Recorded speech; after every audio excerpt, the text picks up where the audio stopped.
Phakama. When uhamba nespirit sika mamakho, umamakho watshona engekho happy ngawe. Kunjalo baba. Kunjalo. Watshona umamakho engekho happy ngawe. That's why ungakwazi ukugoduka uvane nesisters zakho nobhuti bakho, because they still blame you. Ubukutshona kwamamakho watshona echoniswa nguwe because wena ubuhlupha. Yebo kunjalo baba. But the Lord said to me, I must pray for you.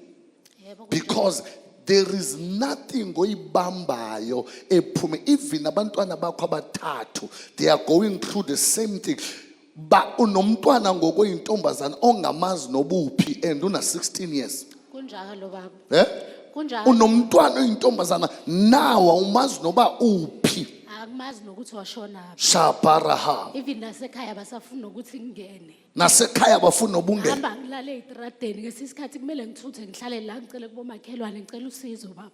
Ngicela umkhuleko kakhulu. Hear me. IBhayibhile ithi and you know you need to understand uba umntanakho angathathi character yakho yakudala. Umntanakho angathathi character. The Lord said to me, mangimbuka wathi uNkulunkulu umamakhe washona engaxolanga. Because ubungumntwana wayeka isikolo wamitha usemncinci wabese uhamba uyohlalisana. Umamakho watshona engekho happy ngawe. Kunjalo baba. Ngibona umamakho emangcwabeni ekhala even namhlanje ekhala ngawe. The Lord said to me, the same pain umamakho wayiva ndikubona na usiva the same pain emntwaneni nakho. Kunjalo baba. The Lord said to me, mangihambe ngiyokwenzela uxolo ezweni labafile. Ngibese ngiphinda ngiyoqhawula isibopho nesiqalekiso esifuna ukungena kumntanakho. 1, 2, 3. I saw you ukhupha iziso eziyi3. Kunjalo baba. And now umntanakho 16 years seyikhuphile isisu naye.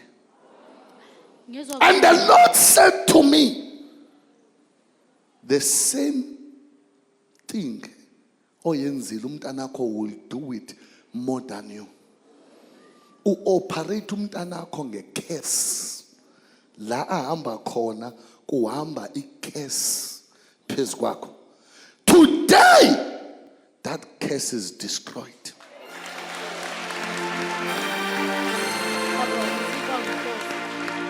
Today that case is destroyed. It will never come in your body.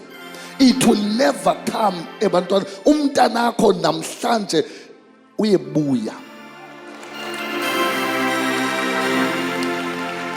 Your life will change from today.